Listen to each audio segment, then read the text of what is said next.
एक तरफ जहां पूरी दुनिया कोरोना वायरस जैसी महामारी को झेल रही है, तो वहीं दूसरी तरफ प्रकृति भी नाराज है।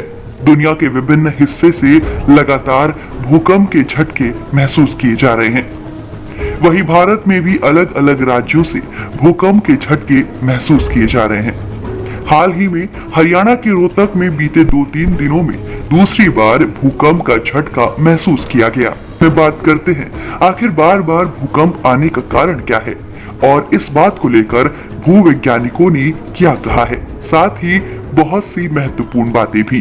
रोहतक की धरती हाल ही के दिनों में छठी बार भूकंप के झटकों से कांपी है। जमीन से महज 5 किलोमीटर की गहराई पर भूकंप का केंद्र होने के कारण तेज आवाज भी हुई, जिससे लोग खौफजदा है। भूवैज्ञानिकों ने रोहतक में लगातार भूकंप आने का कारण Indo Australian tectonic plate Eurasian plate के टकराने और फॉल्ट लाइन के सक्रिय होने को बताया है। इससे दिल्ली एनसीआर क्षेत्र में खतरा है। इस संबंध में शोध में भूविज्ञानी अभी जुटे हुए हैं, शोध किए जा रहे हैं। वरिष्ठ वैज्ञानिकों ने दावा किया है कि दिल्ली और हरियाणा के आसपास 5 फॉल्ट रिज लाइन है। फिलहाल महेंद्रगढ़ देहरादून सक्रिय है।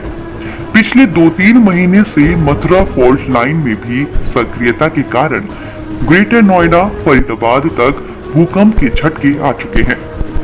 भूवैज्ञानिकों की रिसर्च में सामने आया है कि धरती के अंदर 7 टेक्टोनिक प्लेटें हैं। भारत इंडो ऑस्ट्रेलियन प्लेट पर टिका हुआ है। ये प्लेट लगातार यूरेशियन प्लेट से टकरा रही है। इनके टकराने से हिमालय क्षेत्र, हिंदू कुश क्षेत्र प्रभावित होने के साथ ही फॉल्ट लाइन या भ्रंश रेखा तक प्रभावित होने से इनमें सक्रियता बढ़ गई है। वरिष्ठ विज्ञानी डॉक्टर JL गौतम का दावा है कि दिल्ली, राष्ट्रीय राजधानी क्षेत्र और हरियाणा के निकट 5 फॉल्ट लाइन या फिर रिज यानी धरती के अंदर उभरा हुआ एक क्षेत्र है। जब 2 प्लेटों के जोड़ में कोई हलचल होती है तो रिज क्षेत्र में अंतर बढ़ता है। इससे भूकंप का असर होने के आसार बन जाते हैं। दूसरी ओर फॉल्ट लाइन लिक्विड पर तैरती रहती है। फॉल्ट लाइन में दरारें भी होती है। जब भी प्लेट टकराती है तो लिक्विड पर तैरने वाली फॉल्ट लाइन में कुछ हलचल होती है। आपको बता दें, कुछ महीने बाद ये हलचल शांत हो जाती है। पृथ्वी के नीचे टेक्टोनिक प्लेटों में दरार होती है। जब इन दरारों में हलचल होती है तब उसके आसपास भूकंप आते हैं। दरअसल ये प्लेट बेहद धीरे धीरे घूमती रहती है। इस प्रकार ये हर साल 4 से 5 मिमी अपने स्थान से खिसक जाती है। कोई प्लेट दूसरी प्लेट के निकट जाती है तो कोई दूर हो जाती है। ऐसे में कभी कभी ये टकरा भी जाती है। करीब 30 से 50 किलोमीटर तक नीचे है, आपको बता दें। लेकिन यूरोप में कुछ स्थानों पर ये अपेक्षाकृत कम गहराई पर है। वहीं आजकल जोन 4 में भूकंप आ रहे हैं। भूकंप कब आएगा, कितना बड़ा आएगा, मौसम की भविष्यवाणी की तरह इसकी जानकारी पहले नहीं दी जा सकती। पूरी दुनिया में भूकंप आने के बाद ही उसकी स्टडी होती है। ये तो जाना आपने कि किस प्रकार से भूकंप आता है। अब बात करते हैं महेंद्रगढ़ देहरादून फॉल्ट लाइन पर। महेंद्रगढ़ देहरादून फॉल्ट लाइन से हरियाणा के 4 जोन प्रभावित होते हैं। Delhi Haridwar ridge fault line और दिल्ली सरगोदा फॉल्ट लाइन से दिल्ली और आसपास के क्षेत्रों में प्रभाव पड़ता है। मथुरा फॉल्ट लाइन से ग्रेटर नोएडा फरीदाबाद व इस फॉल्ट लाइन में दिल्ली का क्षेत्र प्रभावित होता है। सोना फॉल्ट लाइन से गुरुग्राम क्षेत्र प्रभावित होता है। वहीं महेंद्रगढ़ देहरादून फॉल्ट लाइन रोहतक शहर के ठीक नीचे से गुजर रही है। इसीलिए जमीन के अंदर की मामूली हलचल भूकंप के रूप में होती है। विशेषज्ञों के अनुसार गांव चुलियाड़ा में भूकंप जिस केंद्र पर आया उस फॉल्ट लाइन को महेंद्रगढ़ देहरादून फॉल्ट कहा जाता है। भूवैज्ञानिकों के मुताबिक महेंद्रगढ़ देहरादून फॉल्ट जमीन के अंदर है। इसकी सतह से गहराई करीब 1 किलोमीटर है। राष्ट्रीय भूकंप केंद्र के मुताबिक आए भूकंप का केंद्र रोहतक शहर से 15 किलोमीटर दूर चुलियाड़ा एरिया रहा। ये एरिया उसी फॉल्ट एरिया में आता है। आइए अब एक नजर डालते हैं कि किन जिलों से ये फॉल्ट लाइन गुजरती है। महेंद्रगढ़ देहरादून फॉल्ट लाइन हरियाणा के महेंद्रगढ़ से शुरू होकर झज्जर, रोहतक, सोनीपत, पानीपत होती हुई देहरादून में हिमालय के नीचे चली जाती है। हिमालय से जुड़े होने की वजह से फॉल्ट में हलचल बनी रहती है।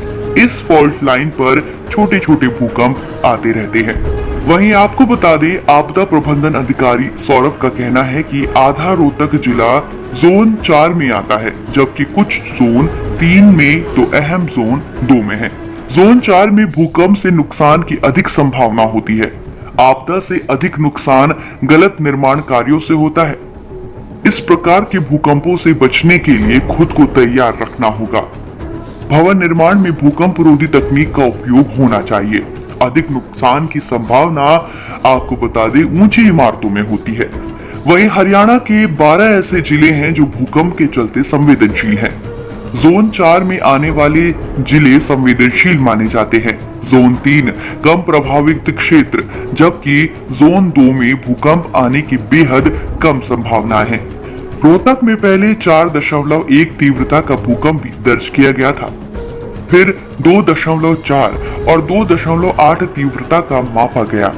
13 से 14 साल पहले जिद में भी इसी तरह के भूकंप आते थे। तब दिल्ली सरगोदा रिज पर हलचल रहती थी। साल 1720 में इस रिज में 6.7 क्षमता का भूकंप आया था और दिल्ली व समीपवर्ती इलाकों में भारी तबाही हुई थी।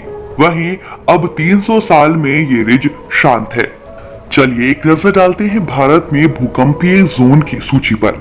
भूकंपीय इतिहास के आधार पर भारतीय मानक ब्यूरो द्वारा देश को 4 भूकंपीय क्षेत्रों यानी जोन 2, जोन 3, जोन 4 और जोन 5 में वर्गीकृत किया गया है।